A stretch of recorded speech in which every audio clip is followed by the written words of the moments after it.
नमस्कार। अमन study point पर आप लोगों का हार्दिक स्वागत है। जीएस डेली डोज में हम लोग मॉडर्न हिस्ट्री का रिवीजन कर रहे हैं। आज आज इस रिवीजन में 1857 के विद्रोह को हम लोग इस वीडियो में देखेंगे। इससे प्रश्न अक्सर पूछे जाते हैं, तो इम्पोर्टेंट वीडियो है, पूरा देखिएगा। अच्छा लगेगा तो चैनल को लाइक शेयर सब्सक्राइब करना ना भूलिएगा। शुरुआत करते हैं 1857 के विद्रोह की।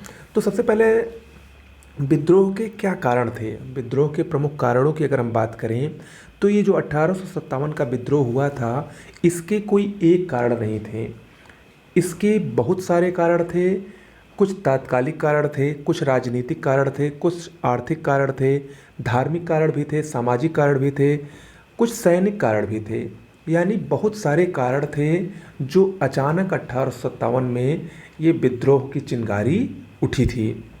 लेकिन परीक्षा की दृष्टि से अगर हम बात करें तो इसके कुछ प्रमुख कारण जो हैं, उसमें से सबसे प्रमुख कारण है डलहौजी की विलय नीति। उस समय जब गवर्नर जनरल बनकर लॉर्ड डलहौजी आया था, तो उसने कुशासन के आधार पर बहुत सारे राज्यों का, बहुत सारे प्रांतों का ब्रिटिश साम्राज्य में विलय कर लिया था। जैसे अवध का विलय किया उसने, हैदराबाद का विलय किया, पंजाब का विलय किया, सिंध का विलय किया। तो इसकी जो विलय नीति थी, इससे भारत के देशवासी या जो भारतीय क्रांतिकारी एक प्रकार से थे, वो परेशान थे। ओके।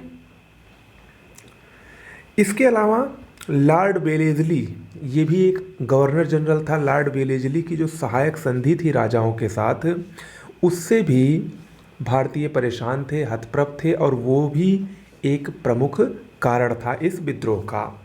इसके अलावा दूसरी बात, भारतीय धनों का विदेशों में जाना, जिसको भारतीय धन निष्कासन कहते हैं, ड्रेन वेल्थ थ्योरी कहा जाता है, जिसको दादा भाई नौरोजी ने सबसे पहले अपनी पुस्तक poverty and un British rule in India में सबसे पहले उजागर किया था। इसके अलावा अगर हम बात करें 1857 के विद्रोह के तात्कालिक कारण की, यानी जिसकी वजह से ही ये विद्रोह प्रारंभ हुआ, वो था चर्बी वाले कारतूस का प्रयोग। हुआ क्या था कि 1856 में ब्रिटिश सरकार ने ब्राउन बैस बंदूक एक होती थी, उसके स्थान पर एनफील्ड राइफल नामक एक बंदूक को प्रयुक्त करने का निश्चय लिया। यानी बंदूक के स्थान पर राइफल का प्रयोग करने का उन्होंने निश्चय लिया। और इस राइफ़ल में क्या था, इस राइफ़ल में जो कारतूस होती थी, जो गोली होती थी, उसमें गाय और सूअर की चर्बी का प्रयोग होता था। जब ये बात भारतीय सिपाहियों को पता चली, तो उन्होंने इसको यूज करने से इनकार कर दिया, इसका प्रयोग करने से इनकार कर दिया, और जिसकी ही वजह से ये विद्रोह प्रमुख रूप से फैला था। ओके। जब ये विद्रोह फैला तो सबसे पहले इस विद्रोह के क्रम में बैरकपुर पश्चिम बंगाल के 34वीं रेजिमेंट के सिपाही मंगल पांडे द्वारा 2 अंग्रेज अफसरों की हत्या की गई, लेफ्टिनेंट बाग और मेजर ह्यूसन। इन 2 अंग्रेजों की हत्या के लिए मंगल पांडे को फांसी दे दी गई, और मंगल पांडे को फांसी देने के बाद से भारतीयों में एक प्रतिशोध की भावना भड़क उठी। भारतीय मैदान पर आ गए, और इसके ही फलस्वरूप तुरंत मेरठ से इस विद्रोह की शुरुआत हुई, और अलग अलग शहरों में प्रमुख केंद्र इस विद्रोह के बनाए गए थे, जो कि परीक्षा की दृष्टि से महत्वपूर्ण हैं। अगर हम केंद्रों की बात करें तो सबसे पहले दिल्ली की बात करें तो दिल्ली में इस केंद्र के प्रमुख नेता बहादुर शाह द्वितीय थे, जो कि अंतिम मुगल बादशाह भी था। लेकिन इसका वास्तविक नेतृत्व बख्त खां ने किया था। इसके दमनकर्ता अंग्रेज निकलसन और हडसन थे। लखनऊ की बात करें तो लखनऊ में इसका नेतृत्व बेगम हजरत महल ने किया। बेगम हजरत महल को महक परी भी कहते थे। ओके। कानपुर की अगर बात करें तो कानपुर में इसका नेतृत्व नाना साहब ने कहा, जिसका वास्तविक नाम धुंधु पंत है, और इसका सैन्य नेतृत्व तात्या टोपे ने किया था, जिनका वास्तविक नाम रामचंद्र पांडुरंग था। इसके दमनकर्ता अंग्रेज कॉलिन कैंपबेल थे। झांसी में इसका नेतृत्व रानी लक्ष्मीबाई ने किया। रानी लक्ष्मीबाई का बचपन का नाम मणिकर्णिका था, और रानी लक्ष्मीबाई के इस विद्रोह को जनरल ह्यूरोज ने समाप्त किया था। ग्वालियर में रानी लक्ष्मीबाई की समाधि है। ओके। फैजाबाद में इस आंदोलन का नेतृत्व मौलवी अहमदुल्ला ने किया था। इलाहाबाद में लियाकत अली ने किया। बिहार में बहुत ही प्रसिद्ध है, बिहार बहुत ही इम्पोर्टेंट भी है। बिहार में इस आंदोलन का नेतृत्व सरदार कुंवर सिंह ने किया था। बरेली में इसका नेतृत्व खान बहादुर खां ने किया, जबकि असम में मनीराम दत्त ने इस 1857 के विद्रोह का नेतृत्व किया था। ओके, विद्रोह ये शुरुआत में बहुत तेज़ी से फैला, लेकिन ये पूर्ण रूप से असफल हो गया था। अंग्रेज़ों द्वारा इसका सफलतापूर्वक दमन कर दिया गया, और इस विद्रोह की असफलता के भी कई कारण थे। इन सभी कारणों में सबसे प्रमुख कारण था कि ये विद्रोह बहुत ही सीमित था, बहुत ही पूरे भारत में ये विद्रोह नहीं फैला, खासकर दक्षिण भारत इससे पूरी तरीके से अछूता रहा।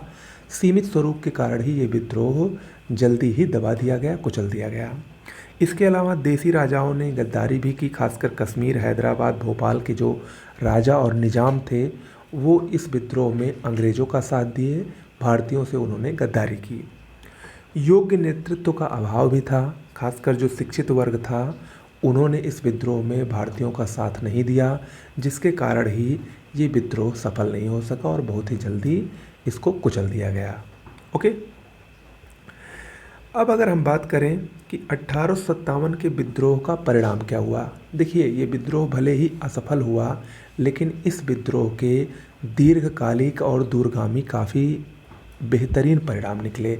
सबसे पहली बात तो 1857 के विद्रोह के बाद 1858 में लॉर्ड कैनिंग ने इलाहाबाद में महारानी विक्टोरिया का घोषणा पत्र पढ़ा, जिसकी प्रमुख बातें क्या थी, यानी 1857 विद्रोह के बाद क्या क्या बदलाव हुए।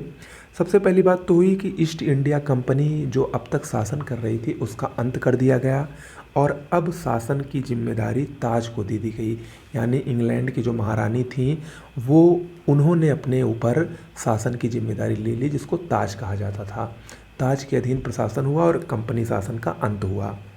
इसके अलावा गवर्नर जनरल के पद को समाप्त कर दिया गया और एक नया पद का सृजन हुआ, जिसका नाम था वायसराय। ओके, भारत राज्य सचिव की नियुक्ति हुई।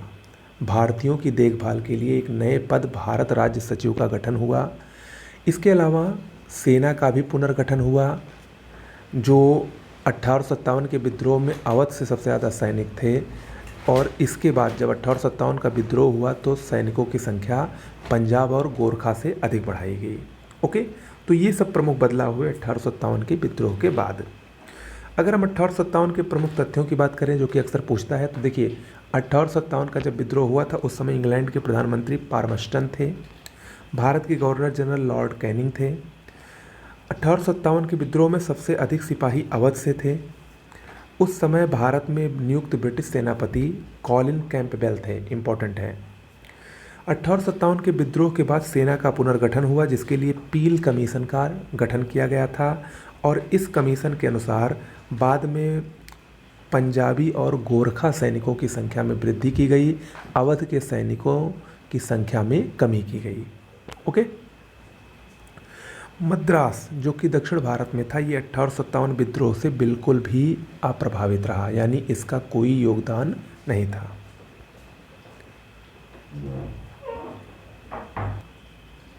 ओके, अगर हम बात करें 1857 से संबंधित प्रमुख कथन की, तो ये भी कभी कभी पूछ लिया जाता है कि 1857 को तमाम इतिहासकारों ने अपने अपने तरीके से कुछ संज्ञाएं दी हैं। जैसे सर टी.आर. होम्स ने 1857 को सभ्यता और बर्बरता का एक संघर्ष माना था। वी.डी. सावरकर यानी विनायक दामोदर सावरकर, इन्होंने इसे भारत का प्रथम स्वतंत्रता संग्राम कहा, जबकि सर जॉन लॉरेंस व सीले ने इसको पूर्ण रूप से सिपाही विद्रोह कहा था। बात करें 1857 पर, तो बहुत सारी पुस्तकें भी लिखी गई हैं 1857 के स्वतंत्रता संग्राम पर आधारित। ये भी पूछता है, अक्सर पूछता है, कई बार पूछ चुका है। जिनमें से जो प्रमुख पुस्तकें हैं वो हैं 1857, इसी नाम से एक पुस्तक सुरेंद्र नाथ सेन ने लिखी थी, ये सरकारी इतिहासकार थे। इसके अलावा first war of independence VD. Savarkar ने लिखा है, जिसको विनायक दामोदर सावरकर के नाम से जाना जाता है। द ग्रेट रिबेलियन, ये पुस्तक भी बहुत ही फेमस है, बहुत ही महत्वपूर्ण है, अशोक मेहता, इसको अशोक मेहता ने लिखा है। ओके, तो ये कुछ 1857 के संग्राम से संबंधित कुछ प्रमुख बातें थी। कैसा लगा वीडियो ज़रूर बताइएगा। लगातार हमारे चैनल पर जीएस क्विक रिवीजन सीरीज चल रही है, आप लोग इससे ज़्यादा से ज़्यादा जुड़िए, ज़्यादा से ज़्यादा शेयर कीजिए वीडियो को, और वीडियो को लाइक ज़रूर कर दिया करिए। इसके अलावा चैनल को सब्सक्राइब कर लीजिए अगर आप लोग नए हैं। साथ ही हमारे चैनल पर GS plus Hindi plus current affairs वार्षिक, इसकी कंप्लीट पीडीएफ का एक पैकेज दिया जाता है नोट्स का। अगर आप लोग बेहतरीन नोट्स कम से कम समय में सबसे अच्छी तैयारी करना चाहते हैं तो इसका पैकेज दिया जाता है। अगर आप लोग इससे संबंधित और भी इन्फॉर्मेशन जानना चाहते हैं, इसका सैंपल देखना चाहते हैं, खासकर ये यूपी पीसीएस 2021 प्रारंभिक परीक्षा, आरओ एआरओ परीक्षा, यूपी ट्रिपल एससी पीईटी परीक्षा, इनमें से आप किसी की भी तैयारी कर रहे हो तो इसके लिए एक प्रकार से ये रामबाण नोट्स है। 90% क्वेश्चन सीधे सीधे आने की गारंटी है। अगर आप लोग इसको लेना चाहते हैं तो 9451900992 इस पर व्हाट्सएप या टेलीग्राम के जरिए नोट्स लिखकर मैसेज कर दें, वहाँ पर आपको सारी जानकारी दी जाएगी। नमस्कार।